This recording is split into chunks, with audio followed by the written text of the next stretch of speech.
Welcome to the WoodSongs PODCAST, songs and stories of America's front porch with folk singer Michael Jonathan. Music, it's a wonderful thing, isn't it? Guitars and banjos and cellos and flutes, pianos and singing and voices and songs. What is it? To get really mercenary, music is vibrating air. Songs are vibrations of air in an organized manner. That's what a song is. It's just vibrating air. And don't we love our songs? Like, here's one that I love a lot. It goes like this. Oh wait, I can't sing that. Here's another one I like. Oh, I can't sing that. Here's one that's really...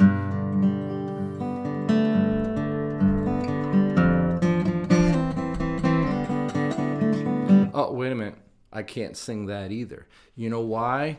Because vibrating air has become one of the most legally litigious forms of art in the world. Can you imagine? It's just vibrating air, and people are getting sued left and right. There's licenses and sync licenses and all this stuff going on, and it is illegal for me to play the songs that I love, even though they're presented to me to play. And what's happening is the overreach of money on the part of the business side of music is killing the artistic side. And that's what this podcast is going to try to explain. It's probably a series of 3 podcasts, so I'm not going to overcomplicate things a little bit. But Vincent van Gogh said that art is to console those broken by life. Well, how are you supposed to do that if the business side of music breaks those trying to present that art to you? Now, it's fair that intellectual property, artists and songwriters need to get paid for what they do. But in a changing market, in a changing music world, you have to get realistic. You have to get truthful, and here's part of the truth.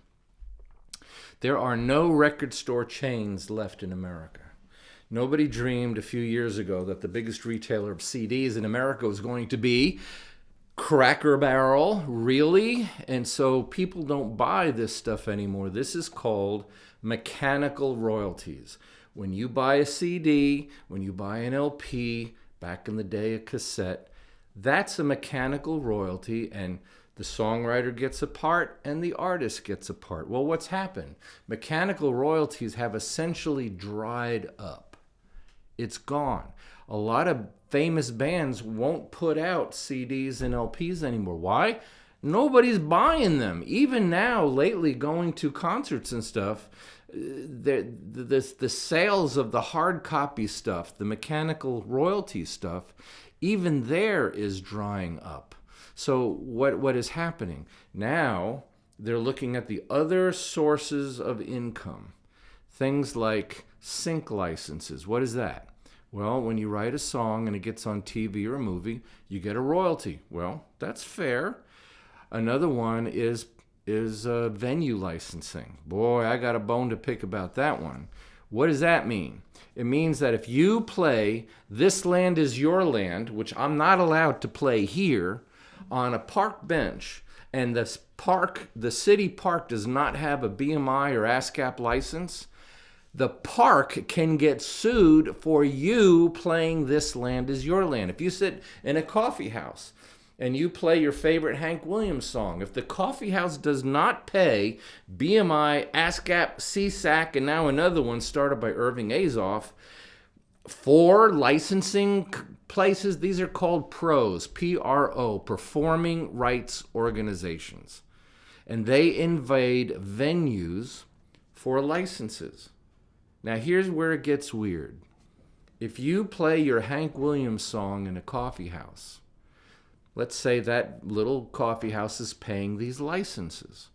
Well, nobody knows that you played the Hank Williams song. You know who's responsible for telling BMI, ASCAP, CSAC, and everybody that you played the Hank Williams song? The venue's supposed to say that. And guess how many venues report? Like none. They're in the business of selling coffee and sandwiches and drinks and taking care of their customers. They don't know what you're playing in the corner of that room.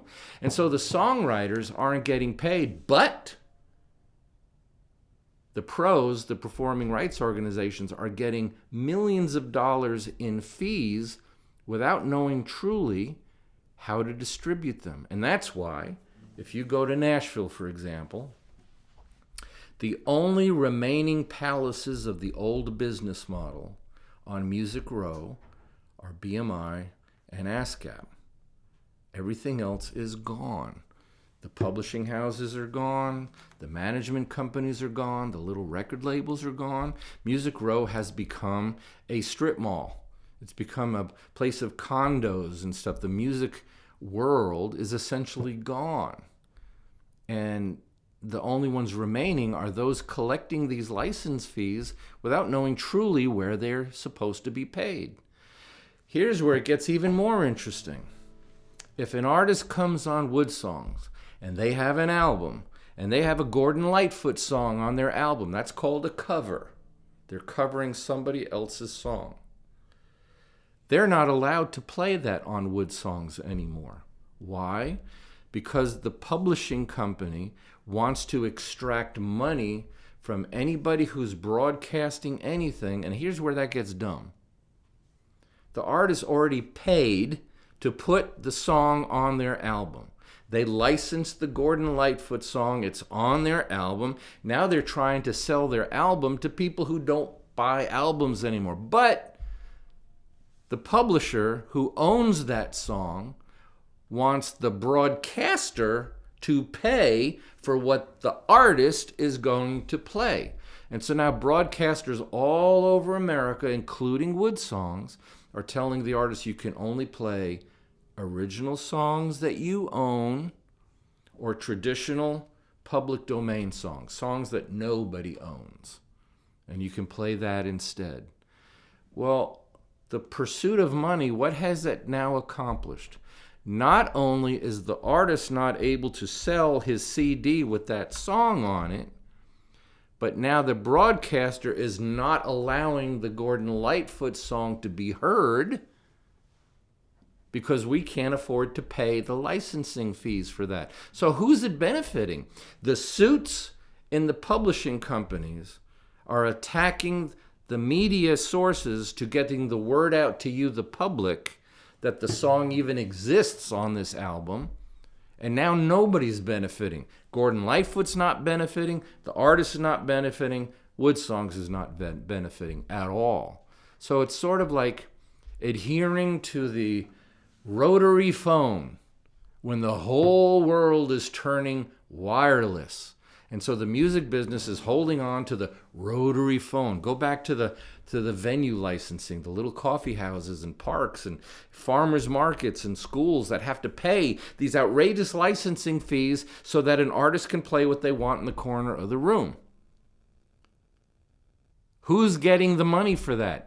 Not the songwriters that it's supposed to go to, because nobody's reporting those songs. There is something where they call it like BMI Live and stuff. And keep in mind, I like BMI. I'm a BMI writer. I like ASCAP. I like CSAC. They're good people. They're doing what the law is permitting them to do. They're not doing anything wrong. It's just outdated, and it's not helping anybody. You know, these performing rights organizations have protected and supported the songwriters for decades, and there's why it needs to change. What worked decades ago no longer works now when there's internet and streaming and YouTube and nobody's buying CDs anymore. The business model is completely outdated. What do I think the solution is? It's one thing to complain, but there's another thing to offer solution, and I do. I think the world needs to get rid of venue licensing and turn instead to artist licensing. Who's responsible for who's playing on the stool of the coffee house? Not the coffee house, not the theater, not the venue, not the farmer's market, not the school. The guy singing.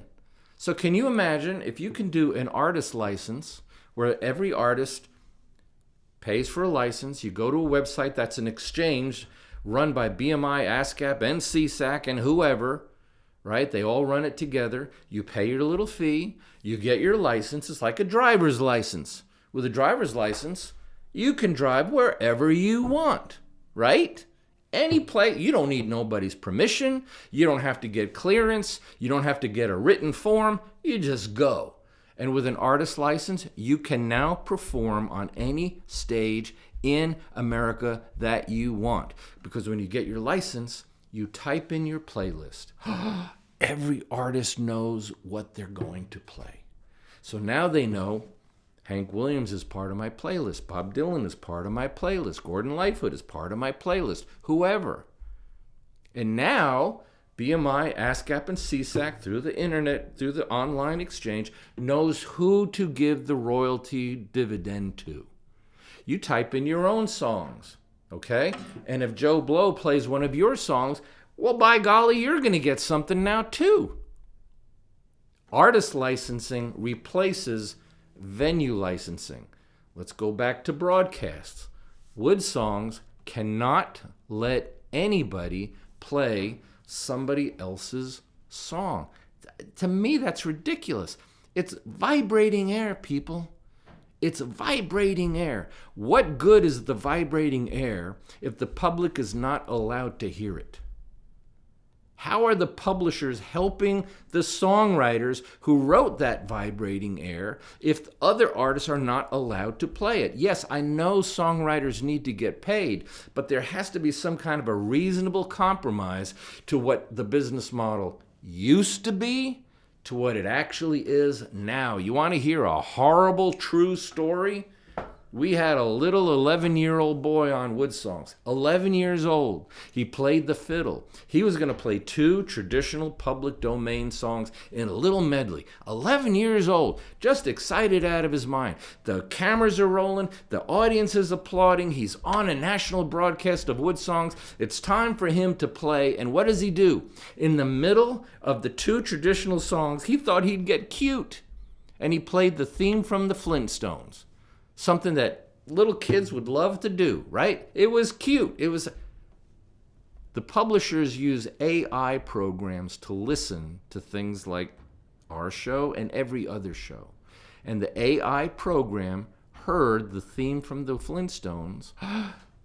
WoodSongs got fined $500 for a little kid playing 9 seconds of a tune in between 2 traditional songs. This is how serious it's getting. So on this episode 1 of licensing issues, we're encouraging everybody to consider going to michaeljonathan.com/BMI. I'm not picking on BMI. That's just who I belong to, and I love them.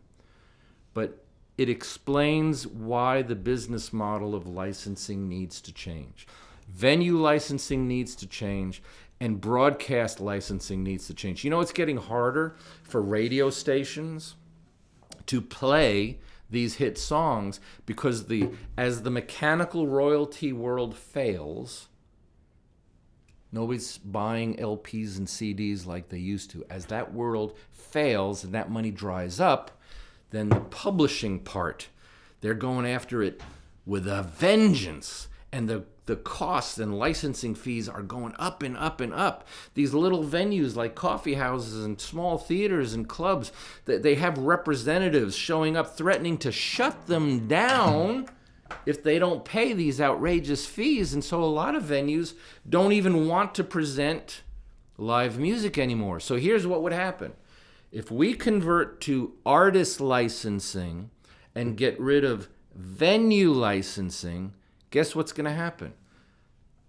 The amount of stages that suddenly open up in every little hometown in America is going to go up by tenfold. There's going to be thousands of more little stages ready to hire hometown musicians, independent musicians. More venues will be more likely to start presenting live music. Wouldn't that be an actual smart thing to do in a world of vibrating air? Shakespeare said, "If music be the food of love, play on."